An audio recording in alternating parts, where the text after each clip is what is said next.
Lep pozdrav vsem skupaj in dobrodošli na novem predavanju ASEF Mladi umi, ki ga organizira Ameriško-slovenska izobraževalna fundacija. Pred začetkom bi vas opozorila, da se predavanje snema in ga bomo kasneje objavili na YouTubu, da si ga bodo lahko pogledali tudi vsi tisti, ki se danes niso mogli pridružiti. Projekt ASEF Mladi umi je program, ki spodbuja mlade k predstavitvi svojega raziskovalnega dela v okviru štipendijskega obiska v tujini. Namen takšnih predavanj je, da se znanstvene raziskave predstavi na poljuden in razumen način. Trudimo se, da tovrstni projekti dosežejo čim večjo publiko, zato se povezujemo tudi z lokalnimi organizacijami, ki delujejo v krajih, iz katerih prihajajo predavatelji. S tem se poskuša doseči navezovanje in vključevanje mladih v lokalno slovensko okolje.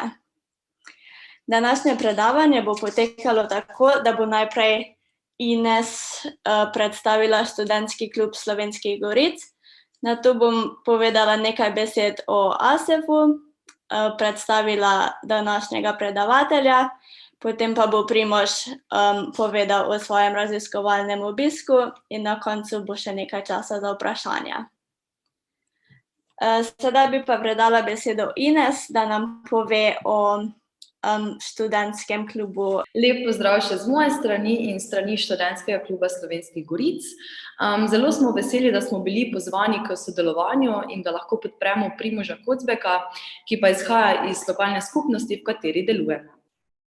Če se predstavim, sem Ines Korošec in prihajam iz študentskega kluba Slovenskih goric, ki na območju upravne enote Lenart deluje od leta 2003. V klubu opravljam funkcijo svetnice.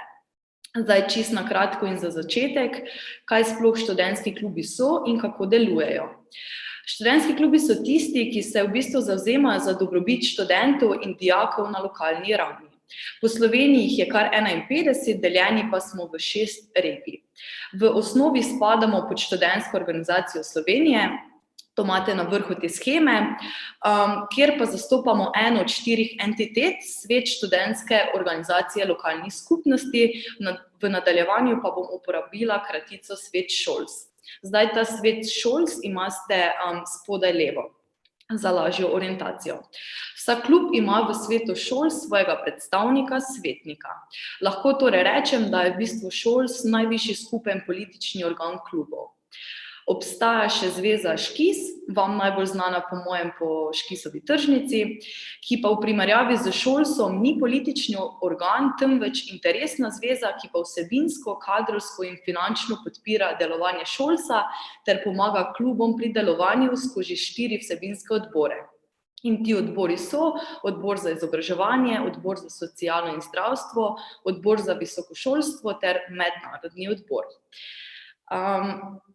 Zdaj tako na kratko, Sara, te lahko prosim, da daš na naslednji slajd. Hvala. Upam, da zdaj nekoliko bolj razumete, kam študentske klube uvrščamo, sedaj pa sem v bistvu osredotočila na moj klub, torej Študentski klub Slovenskih goric. Naš cilj na lokalni ravni je zagotovitev kvalitetno preživetega prostega časa študentov in dijakov. Članstvo v klubu lahko pridobijo osebe z stalnim prebivališčem na območju upravne enote Lenart, kamor pa spada 6 občin. Sveta Ana, iz kod izvira Primož, Sveta Trojica, Cerkvenjak, Jurovski Dol, Lenart, Benedikt ter krajevna skupnost Goličina. Naš klub je sestavljen iz upravnega odbora, ki šteje 5 članov, nadzornega odbora, častnega razsodišča in dijaške sekcije. Funkcije, ki se opravljajo znotraj upravnega odbora, so predsedstvo, tajnik, blagajnik, svetnik in neke vrste vodja dijaške sekcije, ki pa je zelo pomembna v bistvu za prihodnost delovanja kluba. Seje imamo enkrat mesečno, prav tako imamo pa uradne ure, ki so namenjene vpisu novih članov, koriščenju ugodnosti ali pa za posredovanje informacij študentske in dijaške narave. Naše delovanje zavzema velik spekter področij: šport, kulturo, socialo, študentsko problematiko, medgeneracijsko povezovanje in na koncu koncev tudi zabavo. Našim članom nudimo ugodnosti, kot so brezplačno printanje in vezava šolskih oziroma študijskih gradiv ter plastificiranje, cenejše karte za obisk kopališč, fitnesa, zastonj članarnina v lokalni knjižnici, cenejši obisk plesne dimenzije, nudenje inštrukcij in ostale ugodnosti, ki pa so vezane na aktivnosti aktualne glede na letne čase. Čez leto imamo različne razpise, nudimo finančno pomoč študentom, dijakom, mladim staršem. Letos smo v sodelovanju z osnovnimi šolami po upravni enoti v bistvu priskrbeli računalniško opremo tistim otrokom, ki so to potrebovali. Imamo tudi predavanja ter tečaje, ki spodbujajo naše člane k novemu, uporabnemu in v bistvu praktičnemu znanju. Sodelujemo tudi pri krvodajalskih in čistilnih akcijah, v sklopu zabave organiziramo stand-upe v sodelovanju z vsemi občinami v upravni enoti. Na področju športa imamo nogometno ekipo, ki poleti tekmuje na različnih ligah, hodimo na taborjenje, pohode, v adrenalinske parke, organiziramo športne vikende. V bistvu za na konec naj omenim, da je naš največji dogodek Putafest, imamo tudi druge tradicionalne dogodke, ki se izvajajo že vrsto let in so zelo obiskani. To je na primer 3-dnevno smučanje na enem od slovenskih smučišč, poletna odbojka na mivki, tematski večeri, nazadnje je bil romski, letošnji plan je irski večer, ampak bomo videli, koliko nam bo dopustila epidemiološka slika. Imamo pa tudi jesenske izlete, vsako leto gremo v drugo državo po Evropi in spoznavamo njihovo kulturo.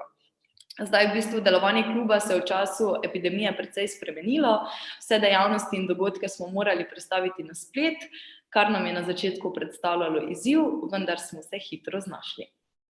To je bilo z moje strani vse, hvala, da ste me poslušali. Hvala, Ines. Zdaj pa bi, preden predamo besedo Primožu, bi na hitro povedala nekaj besed o ASEF-u. ASEF je neprofitna organizacija, ki povezuje slovenske znanstvenike in študente po celem svetu.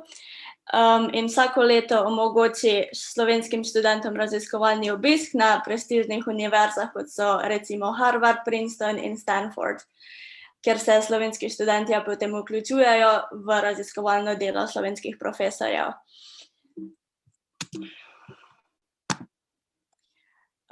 Ponujamo 2 vrsti štipendij. Prva je za raziskovalni obisk v tujini, drugi pa za študente slovenskih korenin, ki živijo v tujini, za obisk v Sloveniji.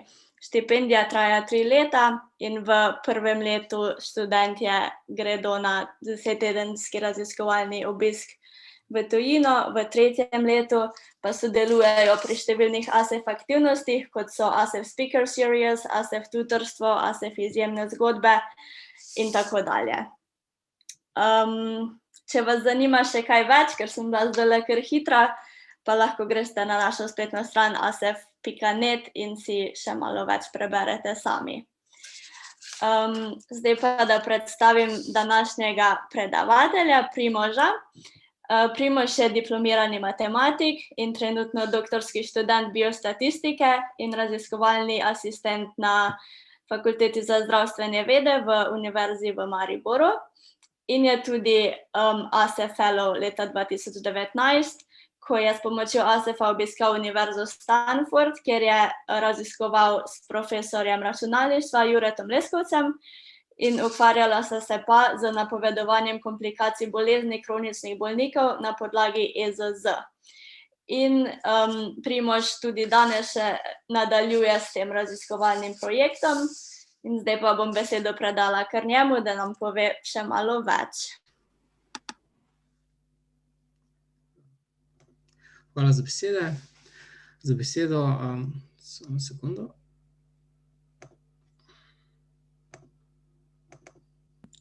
Primož, če te lahko še malo zmotim, bi rada sam še povedala, da lahko vprašanja že tekom predavanja zastavite na spletni strani www.sli.do,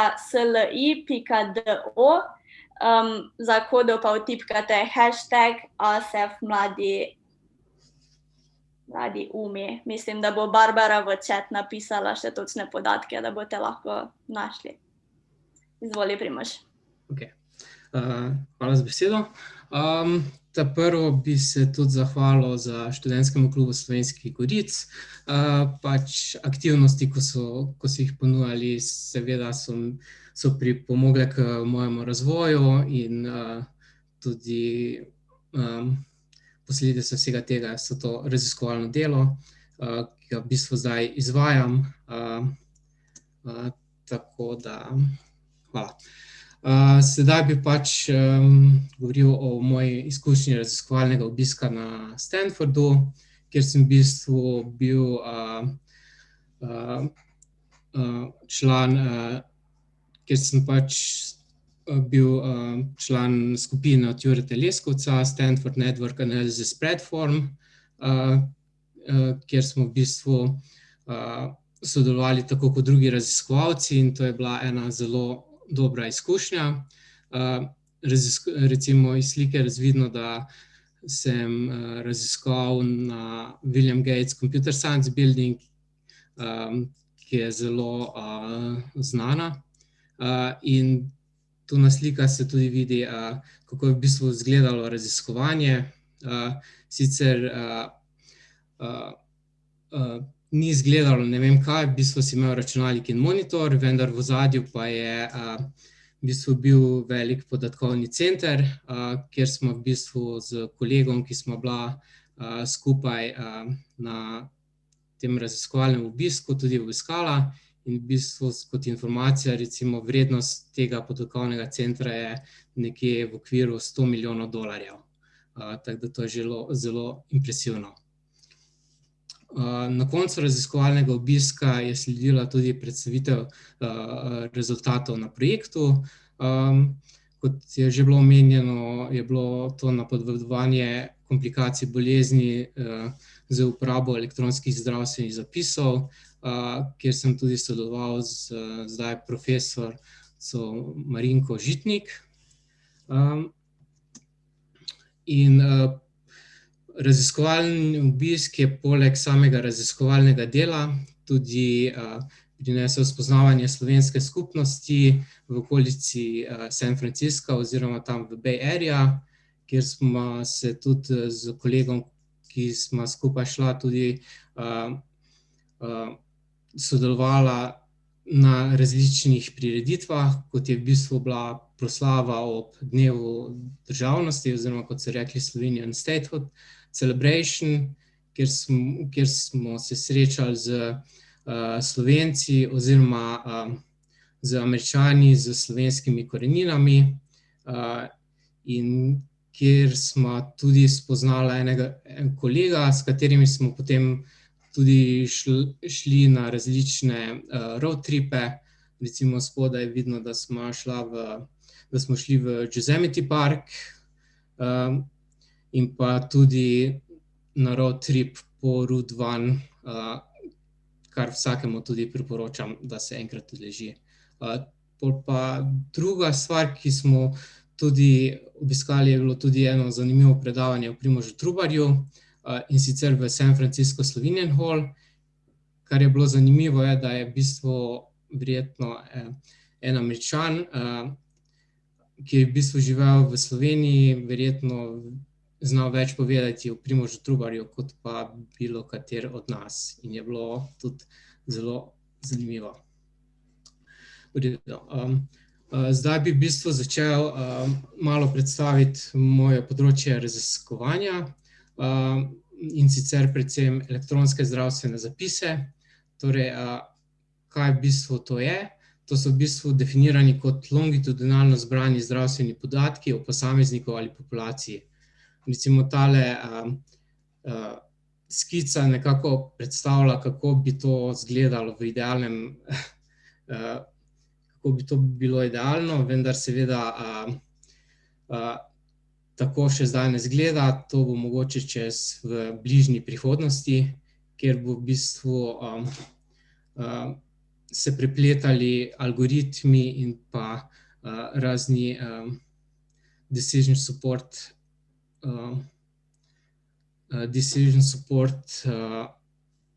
kjer bodo ti podlaga za decision support zdravnikov.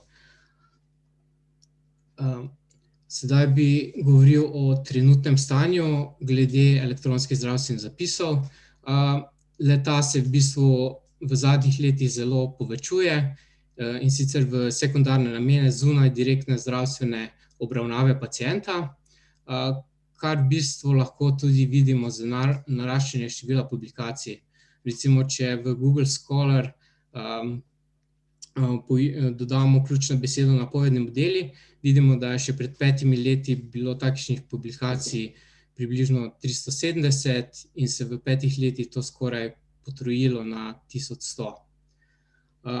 Zakaj v bistvu, kaj posebnega pri elektronskih zdravstvenih zapisih je to, da so to v bistvu zelo osebni podatki, ki so tudi zaščiteni z zakonodajo, in v bistvu ustrezna zakonodaja določa dostop in uporabo ter tudi predpisuje kazni ob nepravilni uporabi teh podatkov. To so recimo HIPAA in pa uredba HIPAA v ZDA in pa uredba o varovanju podatkov v Evropski uniji. Zanimivo je tudi, da je Evropska komisija priporočila pomen prehoda na interoperabilne elektronske zdravstvene zapise, seveda z zagotavljanjem varstva podatkov in varnosti v skladu z uredbo o varstvu podatkov ter o popolnem upoštevanju okvira za kibernetsko varnost. Kaj v bistvu to pomeni? To v bistvu predvideva se, da bo verjetno v kratkem ali srednje dolgem obdobju bo bilo mogoče tele podatke vse med državami Evropske unije bodo bili podobni in se bodo lahko raziskave izvajale tudi na meddržavnem nivoju. Sedaj bi si malo pogledali, zakaj so v bistvu elektronski zdravstveni zapisi zanimivi za raziskovanje. Tu bi v bistvu omenili razvoj visokokakovostnih zdravstvenih obravnav, ki v bistvu omogočajo celostno perspektivo pacienta in longitudinalno analizo trajektorij kliničnih dogodkov pacienta. Recimo ta slika prikazuje, kako v bistvu poskušamo nekako za določeno časovno obdobje nekako agregirati vse podatke, ki jih ima pacient, in nato predvidevati oziroma napovedati neko stanje, ki ga želimo. Recimo, lahko bi tu napovedovali rehospitalizacijo, lahko bi napovedovali, ali bo zbolel za določeno bolezni ali kaj podobnega. Drugo je, da v bistvu to bo izboljšalo upravljanje in zmanjšanje stroškov zdravstvene obravnave. Ter s tem bomo tudi učinkoviteje upravljali zdravje prebivalstva in kliničnih raziskav. Seveda pa stvari niso tako enostavne. Predvsem zaradi značilnosti samih podatkov. Ti podatki so namreč heterogeni in so sestavljeni iz različnih sklopov, ki so v bistvu povezani samo z identifikatorji pacienta. Podatki so redki, torej v bistvu, če gledamo recimo obiske v bolnicah ali obiske pri osebnem zdravniku, ti so časovno neredni, redki, podatki pa so tudi visokorazsežni. Tu predvsem mislimo na tekstovne podatke, ki jih potem v nekakšni obliki poskušamo pretvoriti, da potem lahko z njimi modeliramo. Sami podatki so lahko tudi oboje in strukturirani ali nestrukturirani. Strukturirani so recimo diagnoze, rezultati laboratorijskih testov, radiološke slike, nestrukturirani pa so predvsem prosto v besedilu kliničnih zapisov zdravnika ali osebe zdravstvene nege. Potem naslednja značilnost je, da pri večini teh podatkov, s katerimi delamo, so pač osebni identifikatorji so maskirani ali deidentificirani. To v bistvu pomeni, da načeloma iz samih podatkov ne moremo določiti identifikacije osebe. To pa pogosto se to tako naredi, da v bistvu se starost namesto točno določene starosti lahko imamo samo starost na 5 let. Torej, recimo, če je oseba stara 80 let, bo v bistvu bila v kategoriji od 80 do 85. Drugi način, kako bi tudi morda določili osebni identifikator, je tudi glede na datum. Tu se tudi uporablja premikanje datuma, tako da v bistvu datum obiska premaknemo za neko naključno število naprej ali nazaj. In v bistvu s tem ne moremo točno identificirati, kdaj je bil recimo kdo hospitaliziran ali imel obisk pri zdravniku. Naslednja značilnost je tudi, da tile podatki niso populacijski. Ponavadi so ti podatki predvsem za posamezne inštitucije, recimo bolnice, zdravstvene domove in v bistvu same analize. To je ena izmed omejitev pri napovednih modelih in pa samih analiz na teh podatkih. Sedaj, glede razpoložljivosti teh podatkov za raziskovanje, pri tem v bistvu moramo predvsem upoštevati varovanje osebnih podatkov. Načeloma to pomeni, da pridobimo kakšni spletni certifikat, da smo izvedli določeno usposabljanje in da lahko uporabljamo, da znamo uporabljati elektronske zdravstvene zapise, torej te podatke. Dodatno pa pogosto moramo tudi podpisati izjavo o varovanju teh podatkov, da jih ne bomo delili in podobne stvari. Obstajajo pa tudi nekatere baze, ki so prosto dostopne za različne raziskovalne namene.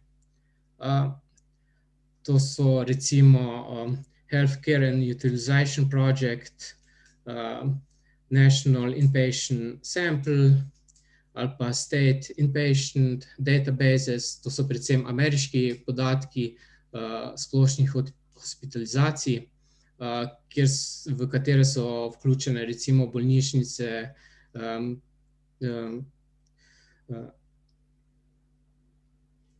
javne bolnišnice.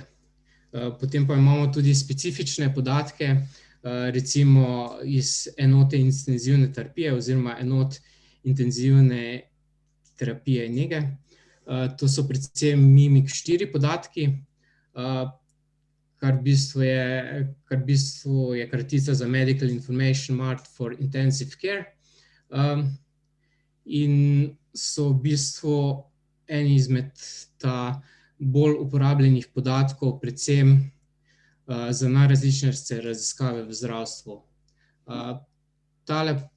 Tole podatkovje je relacijska baza za bolnišnico v Bostonu, za enoto intenzivne terapije in v bistvu vsebuje vse od laboratorijskih meritev, uporabljenih zdravil, vitalnih znakov, ki se zbirajo, v bistvu tudi ponuja rentgenske slike, tako da je zelo celostna podoba za pacienta, ki v bistvu obišče to bolnišnico. Kot sem že rekel, je namenjena podpori najrazličnejšim raziskavam v zdravstvu in se pogosto uporablja kot merilo uspešnosti različnih napovednih modelov elektronskih zdravstvenih zapisov. Skrbnik tele baze je MIT Laboratory for Computational Psychology in če v bistvu pogledamo na Google Scholar, najdemo preko 250 publikacij, ki so bile objavljene s to bazo in s ključno besedo napovedni modeli. Sedaj bi nekaj besed povedal o napovednih modelih iz zdravstvenih zapisov. Pogosto so uporabljeni nadzorovani napovedni modeli, kot sta klasifikacija oziroma uvrščanje skupine ali regresija. Pri klasifikaciji v zdravstvu je pogosto uvrščanje v 2 razreda, pri čemer pa so sami podatki neravnoteženi v prid večinskemu razredu. Kaj v bistvu to pomeni? To pomeni, da v bistvu, ko nekaj napovedujemo, načeloma nimamo razmerje 50:50 med nekim dogodkom, ki se zgodi ali ne zgodi, ampak načeloma je ta delež dokaj manjši. Recimo, če bi napovedovali kakšen prediabetes, bi bil ta delež bliže 20%. In tu v bistvu tudi ne moramo uporabiti standardne metrike, kot je v bistvu natančnost ali accuracy, in zato je potrebno uporabiti pač ustrezne metrike, kot so AUC oziroma area under curve oziroma area under precision recall, ki se v takšnih primerih uporabljajo. Dodatna značilnost je tudi, da je ponavadi tudi obsežna predpriprava oziroma predobdelava podatkov zaradi neravnoteženosti. Načeloma lahko to neravnoteženost tudi nekako zmanjšamo, in sicer recimo z zmanjšanjem večinskega razreda. V tem primeru bi imeli nekako oba razreda, manjšinski in večinski, nekako enaki, vendar bi pač vzorec toliko pač zmanjšali. Druga možnost je naključno podvajanje enot manjšinskega razreda. Spet nekako želimo, da bi imeli razmerje polovico-polovico. Tretja možnost pa je nekoliko bolj kompleksna in se imenuje synthetic minority oversampling technique, ki se tudi pogosto uporablja. Potem pogosto so tudi manjkajoči podatki oziroma manjkajoče vrednosti, ki se načeloma lahko imputirajo z različnimi metodami, recimo z k najbližjih sosedov ali z last observation carried forward, torej prenos zadnjih opaženih vrednosti naprej. Obstajajo pa tudi mnogo bolj kompleksne metode, kot je multivariatna verižna imputacija z verižnimi enačbami, multivariate imputation by chained equation, MICE.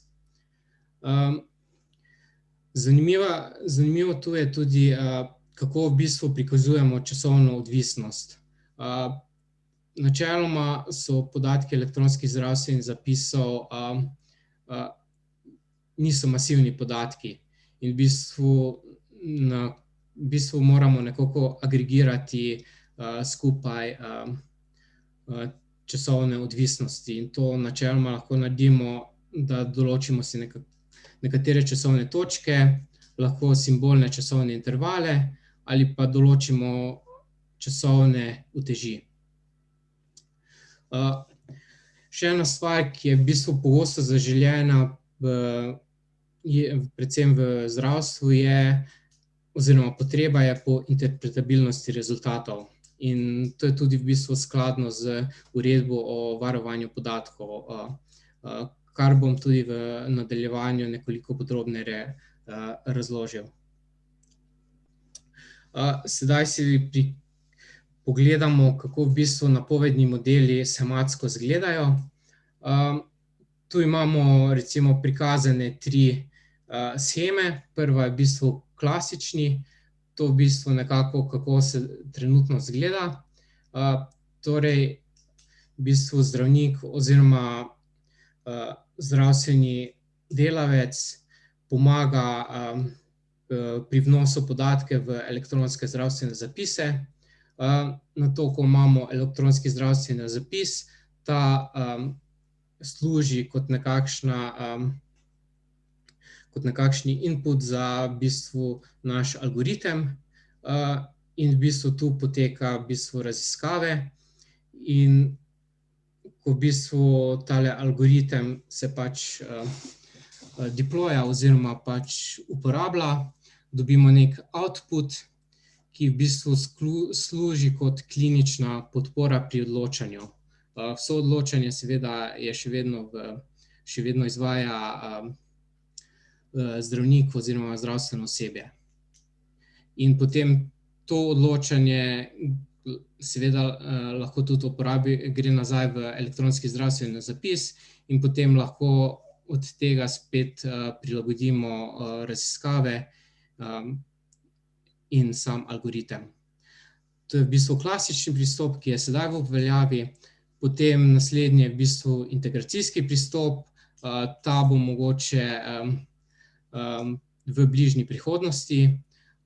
Tukaj v bistvu nekako nimamo več, je korak avtomatski med vhodnimi podatki, ki se zapišejo v same zdravstvene zapise, še vedno pa je v bistvu zdravnik oziroma zdravstveno osebje tisto, ki v bistvu odloča oziroma vsaj kontrolira oziroma v določenih primerih intervenira. Zadnji pristop pa je v bistvu popolni, tu pa v bistvu ni več zdravstvenika oziroma pač zdravnika, vendar verjetno ta pristop verjetno še dolgo ne bo zaživel. Sedaj bi nekaj povedal o pregledni študiji, ki je bila narejena na napovednih modelih elektronskih zdravstvenih zapisov. In sicer je bila narejen sistematični pregled 107 člankov napovednih modelov. Tu je v bistvu letnica 2009-2014. Tu se je potrebno zavedati, da raziskave in v bistvu razvoj modelov potrebuje kar nekaj časa in tudi objava v teh revijah potrebuje nekaj časa, zato te letnice niso tako zelo up to date. Kaj so v bistvu bili spoznanja te študije? Spoznanja so bila, da je kljub relativno velikem vzorcu, mediana je bila okrog 26,000, so bili v skoraj 80% primerih uporabljeni enostavni splošni linearni modeli, niso bili uporabljeni kompleksni modeli. Potem le v okrog 35% je bila upoštevana časovna odvisnost oziroma longitudinalnost podatkov. Na to skoraj v polovici študij ni upoštevanih manjkajočih vrednosti in pa v povprečju je bilo uporabljenih le 28 spremenljivk. Potem ta naslednja tabela prikazuje možnosti izboljšave. Tu bi recimo omenil nekaj, in sicer kako izboljšati napovedne modele, recimo z zunanjo evalvacijo, z upoštevanjem časovne odvisnosti podatkov, potem model načeloma naj ne bi bil pristranski, vendar se to tudi pogosto dogaja. Hočemo tudi interpretabilnost in pa v bistvu različne smiselne evalvacijske metrike je smiselno uporabiti. Tukaj predvsem mislim na to, da če imamo zelo neravnotežene podatke, da v bistvu ne uporabljamo kakšne evalvacijske metrike, kot je recimo accuracy oziroma natančnost. Potem še ena zanimiva študija je v bistvu pregledna študija, ki je bila v bistvu narejena za globoke nevronske mreže. V ozadju je predvsem, da z večanjem količine razpoložljivih podatkov elektronskih zdravstvenih zapisov so se tudi začele pogosteje uporabljati napredne metode, ki v bistvu potrebujejo večjo količino podatkov. To nam v bistvu omogoča elektronske zdravstvene zapise z globoko hierarhično strukturo in učinkovitim zajemanjem dolgoročnih odvisnosti v podatkih. Naučijo se lahko optimalnih lastnosti spremenljivk, neposredno iz podatkov samih in v bistvu nam to omogoča ni obsežne predobdelave podatkov. In pa tudi omogoča samodejno odkrivanje latentnih podatkovnih odnosov, ki bi bili sicer neznani ali skriti. Ta pregledna študija od Esteva et al. Ocenjuje, da bo recimo v ZDA večja zdravstvena organizacija v naslednji dekadi zajela do 10 milijonov zdravstvenih transakcij pacientov v elektronskih zdravstvenih zapisih oziroma okrog 150 tisoč podatkovnih točk na eno tipično hospitalizacijo. Sedaj tu je v bistvu tudi pregled različnih nalog, ki jih ti posamezni algoritmi lahko so jih že opravljali in te v bistvu naloge so od pridobivanja informacij, spodbujevalnega učenja, različnih napovedi, fenotipizacije in pa v bistvu tudi deidentifikacije. Navedeni so tudi dokaj kompleksni modeli globokih nevronskih mrež tu. Sedaj bi izpostavil tudi dve raziskavi, v kateri sem sodeloval, in sicer prva je v bistvu pojav infekcijske kirurške rane oziroma surgical site infection pri pacientih po gastrointestinalnem kirurškem posegu. Druga je pa pregledni članek o metodah interpretabilnosti napovednih modelov v zdravstvu. Pri infekciji kirurške rane je v bistvu bil zanimiv problem, ker je v bistvu to najpogostejša vrsta bolnišničnih okužb in glavni vzrok obolevnosti med kirurškimi pacienti. Zdravstveno tveganje za takšnega pacienta je dokaj veliko in posledica so daljše postoperativno okrevanje v bolnišnici in posledično povečanje stroškov obravnave ter višja smrtnost. Podatki tu, vzorec je bil velik 1137 pacientov, torej to ni bil ne vem kako masivni podatkovje in v 233 primerih se je razvila infekcija kirurške rane, torej v bistvu torej okrog 20%. Katere podatke smo imeli na voljo? Tu smo imeli demografske podatke in rezultate laboratorijskih testov. Sami podatki pa so bili iz oddelka za gastrointestinalno kirurgijo Univerzitetne bolnišnice na severnem Norveškem. Sam naslov te študije pa je v bistvu bil Maximizing Interpretability and Cost Effectiveness of Surgical Site Infection Prediction Models using Feature-Specific Regularized Logistic Regression on Preoperative Temporal Data. Torej, naš cilj je bil nekako uvrščati infekcijsko kirurško rano s poudarkom na interpretabilnosti in diskretizaciji časovnih podatkov na podlagi rezultatov predoperativnih krvnih testov iz prej omenjenih elektronskih zdravstvenih zapisov. Ta študija je bila v bistvu narejena skupaj z domenskimi strokovnjaki in kjer v bistvu smo nekako smo dobili ideje in delovne hipoteze pri posvetu in predstavitvi osnovne eksplorativne analize podatkov. Je pa tu bila tudi obsežna predobdelava podatkov.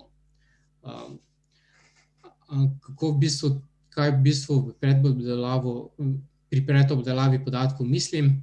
V bistvu smo gledali krvne preiskave do 60 dni pred operacijo. Nekako ničla točka za naš napovedni model je bila pač operacija in mi smo v bistvu v 60 dni pred tem nekako izpeljali določene spremenljivke, na podlagi katerih smo želeli napovedati, ali se bo razvila infekcija kirurške rane. Imeli smo 14 na koncu smo izbrali 14 krvnih preiskav, ki je v povprečju vsaj en test imela v zadnjih 30 dneh. Podatki seveda so bili redki in časovno neredni, pač niso bili vsak dan niso bili izvedeni laboratorijski testi. zato smo tudi uporabili imputacijo podatkov, kot že prej omenjeno LOCF, in pa v bistvu podatke smo razdelili glede na časovna okna. Tu v bistvu smo imeli časovno okno short, medium pa long. Glede na mnenje domenskih strokovnjakov. V bistvu to je bilo predvsem zato, ker v bistvu v temle short oknu, če so se pač tele krvne preiskave bile abnormalne, je v bistvu pred operacijo so v bistvu dobili določena zdravila, da so v bistvu te vrednosti prišli v normalno, in v bistvu smo nekako pričakovali, da v bistvu v tem short oknu ne bodo spremenljivke zelo vplivale na samo predikcijo infekcijske kirurške rane. Tu smo tudi izpeljali različne časovne spremenljivke za posamezna okna, med katerimi recimo število testov, delež nenormalnih vrednosti testov in še mnogo drugih. Sedaj, glede na to, da smo hoteli imeti čim večjo razumljivost, smo se osredotočili na penalizirane linearne modele, kjer smo tudi dodali proporcionalne uteži glede na ceno laboratorijskih testov. Hoteli smo imeti tudi primerjavo z nelinearno optimizirano drevesno rešitvijo. Tu smo v bistvu uporabili XGBoost, ki se pogosto uporablja za takšne majhne vzorce in je v bistvu state of the art algoritem. V bistvu najboljši rezultat v testni množici je bil dosežen za model z L1 paralelizacijo oziroma lasso logistično regresijo in omejitvijo števila spremenljivk na 20, kjer smo dobili dokaj dobro evaluacijsko metriko AOC, in sicer 0,967. Kaj so bile v bistvu naše ugotovitve? Naše ugotovitve so bile, da lahko izboljšamo osnovne modele za okrog 15%, kjer v bistvu za osnovni model smo glede na literaturo izbrali model, ki je v bistvu sledoval samo CRP test, C-reaktiv protein, ki ima veliko napovedno natančnost in napovedno natančnost napovedovanja infekcije kirurške rane, in potrdili domnevo, da znaki predoperativnega vnetja lahko napovedujejo pooperativne infekcijske zaplete. Sedaj, izbrane spremenljivke, pri interpretaciji izbranih spremenljivk smo ugotovili, da vsaj 4 od 6 pozitivnih napovednih spremenljivk je mogoče obravnavati kot znake infekcije. Torej, seveda, povprečna vrednost CRP-ja v srednjem oknu, levkocite z visokim deležem nenormalnih vrednosti in število testov v dolgem oknu in število testov za levkocite v srednjem oknu. Sedaj bi še predstavil eno raziskavo, in sicer interpretabilnost modelov v zdravstvu. Tukaj bi omenil, da je splošna potreba po visoki interpretabilnosti napovednih modelov v zdravstvu, predvsem za izboljšanje zaupanja s strani končnih uporabnikov, torej zdravnikov, zdravstvenega osebja, in pa izpolnjevanje skladnosti z uredbo o GDPR pravico, kjer v bistvu eden izmed členov tudi govori o pravici o razložljivosti oziroma angleško right to explanation, kjer ima v bistvu the data subjects should have the right to obtain an explanation of the decision reached.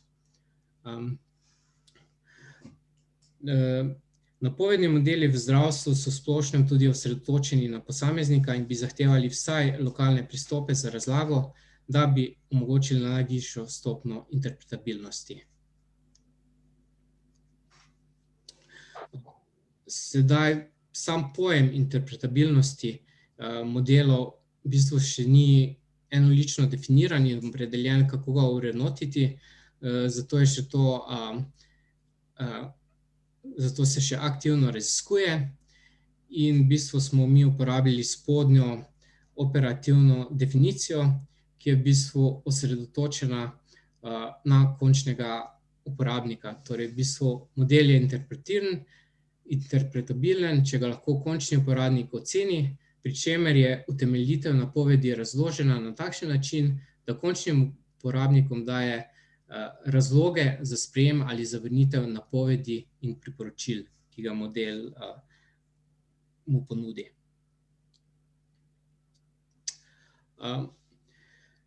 V bistvu smo tudi predlagali klasifikacijo same interpretabilnosti strukturiranih podatkov v zdravstvu glede na modele, in sicer smo glede na osebno interpretacijo, torej lokalno interpretabilnost, oziroma če je interpretabilnost na ravni oziroma če interpretabilnost na ravni osebe, torej lokalna interpretabilnost, ali pa če je interpretabilnost na ravni populacije, v tem primeru imamo globalno interpretabilnost. In pa glede na to, ali je to specifično za model, ali v bistvu ali je to lahko to interpretabilnost imamo za bilo kakšen model. V zadnjih 2 desetletjih so se predvsem uporabljale globalno in modelno specifične interpretabilnosti. To so predvsem različna odločitvena drevesa, linearne in logistične regresijske modeli, splošni linearni modeli, in te pa počasi v bistvu spodriva povečana uporaba dosti bolj kompleksnih modelov, ki v bistvu uporabljajo lokalne in modelno-agnostične interpretabilnosti. Kaj v bistvu s tem pridobimo? V bistvu to pomeni, da v bistvu mi razvijamo nek zelo kompleksen model, ki ga potem lahko interpretiramo post hoc, torej po gradnji modela. Tukaj bi v bistvu primer uporabe lokalne in modelno-agnostične interpretabilnosti predstavil, in sicer prvo so v bistvu Shapley values, ki so bile v bistvu uporabljene pri interpretaciji in napovedi za preprečevanje hipoksimije med operacijami, kar je povečalo pričakovanje anesteziologov o dogodkih hipoksimije za 15%. V bistvu, kot vidimo iz spodnje slike, je to zelo vizualna metoda, ki je v bistvu med samo operacijo prikazala, ali bo razvil hipoksemijo ali ne. In v bistvu je to povečalo pričakovanje, da se bo razvilo za 15% pri anesteziologih. Drugi primer je v bistvu Muse, ki je v bistvu podobno, nekoliko bolj kompleksen model, ki je bil uporabljen pri interpretaciji odločitve tristopenjske nevronske mreže. To je načeloma dokaj kompleksni model in v bistvu se je naučil na naboru podatkov o diagnozi depresije. To je bil v bistvu ustvarjen pogoj pravil if-then, ki v bistvu opisuje vzročne odločitve na globalni ravni, torej globalno interpretabilen, hkrati pa zagotavlja tudi ločen sklop pravil na lokalni ravni, in sicer za podprostor, ki temelji na značilnostih, ki jih izbere zdravstveni strokovnjak za določenega pacienta. To v bistvu pomeni, da je tudi lokalno interpretabilen in da v bistvu lahko za pacienta pove, kakšne odločitve je model naredil, zakaj. Kaj so v bistvu sklepi te študije? Sklepi so, da v bistvu poenostavitev zapletenih modelov za razlage, ki lahko privedejo do neoptimalnih rezultatov, zato bi v določenih primerih lahko bila revizija rezultatov glede na poštenost in enotranskost boljša in pa razširjenost interpretabilnih modelov, kot so recimo Shapley, so lahko zelo računsko drage, posebej, ker so v bistvu post hoc in zahteva določeno računsko zmožnost. Glede na to, da je to še aktivno področje raziskovanja, ni enotne metodologije za ocenjevanje interpretabilnosti. Na primer, lahko imamo različne modele s podobno stopnjo napak, vendar z različnimi razlagami. In v bistvu tu se bo potrebno še poenotiti. Hvala. Hvala, Primož, za zanimivo predavanje. Imamo par vprašanj. Omenjal si, da potrebujemo certifikat za delovanje z EZZ podatki in nekoga zanima, kateri certifikat si imel v mislih.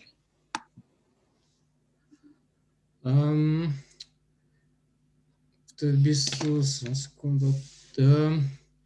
v bistvu to je certifikat, ki se ga pridobi, če želimo pridobiti Mimic 4 podatke. Kako se točno imenuje? Najlažje je, da se v bistvu gre na spletno stran Mimic 4 in v bistvu tam se pridobijo vse informacije, je pa v bistvu ta certifikat v bistvu zastonj.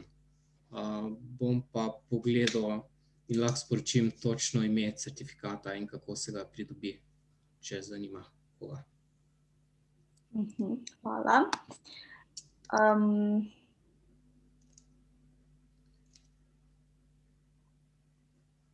Omenjal si tudi več baz. Bi lahko opisal, kakšni podatki se najdejo mogoče v bazi, ki jo najbolj poznaš?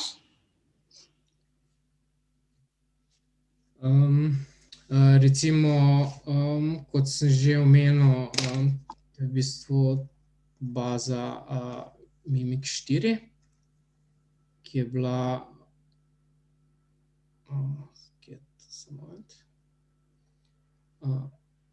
ki je v bistvu išla avgusta 2020. V bistvu tu so podatki laboratorijskih testov, tudi v bistvu so tudi razni administrativski podatki, torej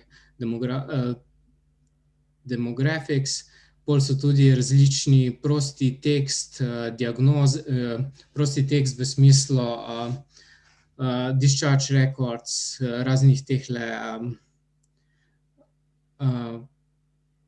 zapiskov zdravnikov oziroma zdravstvenega osebja, tako da v bistvu je sklop različnih sklopov. So pa tudi v bistvu slike, rentgenske slike, in vse to je skupaj povezano z identifikatorji pacientov.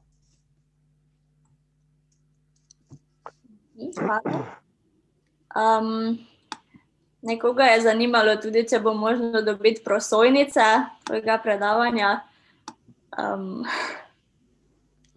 Seveda, lahko.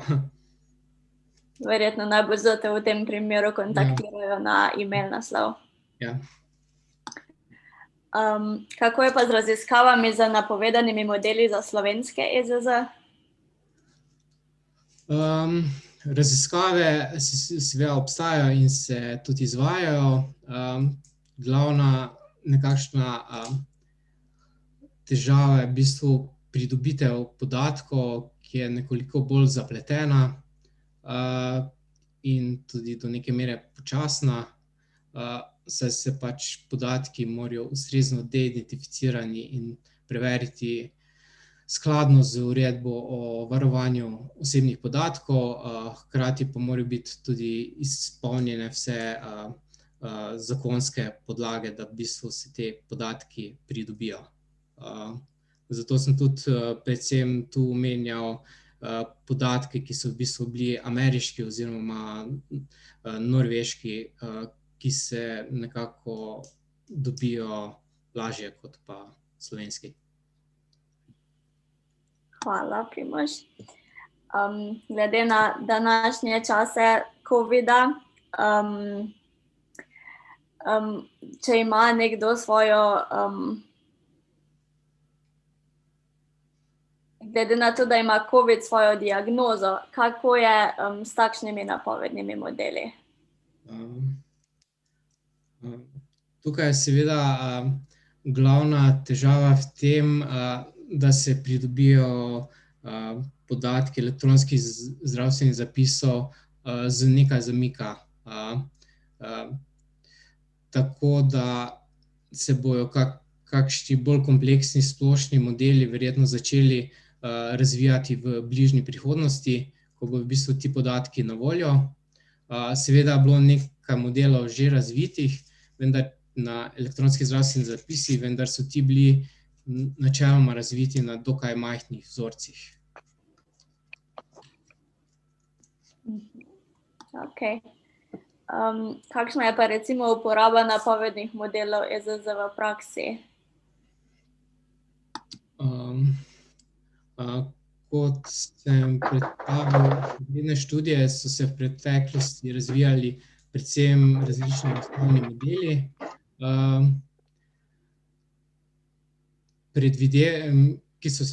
Predvidevamo, da bodo pač napovedni modeli se pridobivali na pomembnosti v uporabi in v praksi, predvsem z večanjem količine podatkov, ki bo na voljo.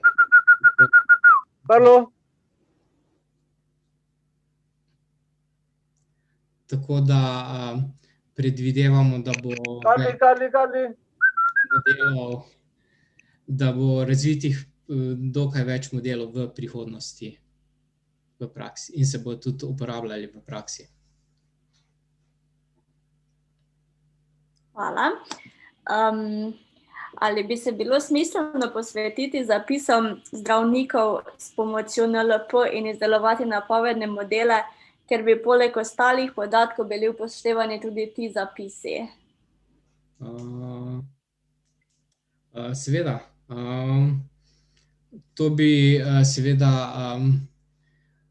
To se seveda že zdaj dogaja in tudi uporablja.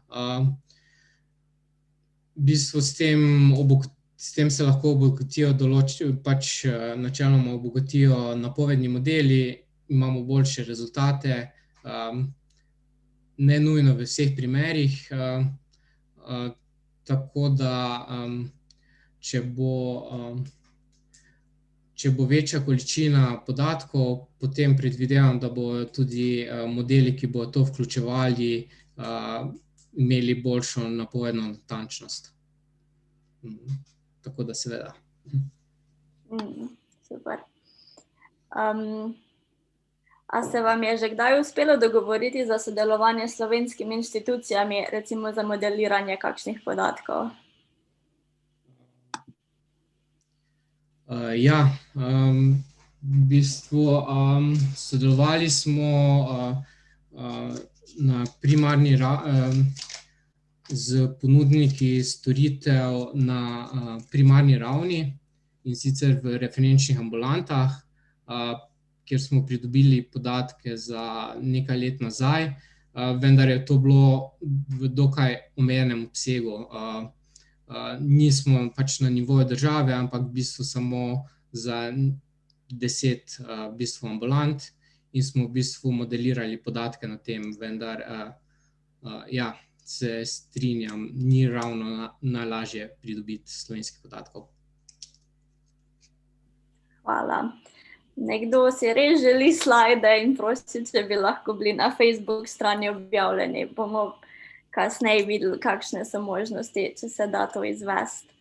Imamo še par vprašanj. Kaj je po tvojem mnenju najbolj pomembno pri interpretabilnosti modelov v praksi? Moje mnenje je, da sta pomembni vsaj dve stvari, in sicer, da končni uporabnik, ki je načeloma zdravnik oziroma zdravstveno osebje, zaupa modelu in da ga tudi v praksi uporablja kot nekakšno podporno orodje. In drugo, da seveda je skladen z uredbo o varovanju osebnih podatkov, torej da v bistvu da lahko razloži, zakaj je določen, da lahko se pacientu na relativno enostaven način razloži, zakaj je določen kompleksen algoritem prišel do določene odločitve.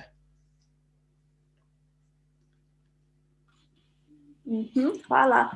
Pa imamo še zadnje vprašanje, če prav vidim. Če bi se nekdo želel začel ukvarjati z raziskovanjem napovednih modelov, na kakšne načine bi se tega najlažje lotil? Verjetno je najlažje pridobiti dostop do javno dostopnih baz, predvsem do Mimik 4, pri čemer seveda prvo se pridobijo ustrezne certifikate, navede razlog, zakaj v bistvu bi želel dostop do teh podatkov, torej nekakšno raziskovanje predvidevam, in potem se dobiš ta dostop in potem lahko greš na recimo različne strani, kot so Kaggle ali pa kakšne podobne, ki ima razna tekmovanja in razne delavnice, tutoriale, kjer v bistvu lahko vidiš, kako se v bistvu s temi podatki dela, predvsem kako predobdelava, kako nastanejo osnovni modeli, baseline modeli in v bistvu iz tega naprej lahko tudi potem delaš kakšne bolj kompleksne modele, recimo. Ok, super, najlepša hvala, Primož. Za tiste, ki bi želeli prosojnice, je najboljše, da nam piše, da nas letnijo na e-mail naslov info@asef.net. Drugače pa nimamo več vprašanj. Lahko nekaj vprašam še? Ja, prosim. Glede na to, ko si ti bil v Ameriki, kako izgleda zbiranje podatkov v Ameriki pa v evropskih državah, recimo, ker je tam privatizacija zdravstvenega sistema in pač tam dejansko zelo vplivajo osebni interesi na te podatke lahko. Kako se pač to razlikuje, pač kako ti to vidiš? Na te modele, vplivanje na te modele potem posledično?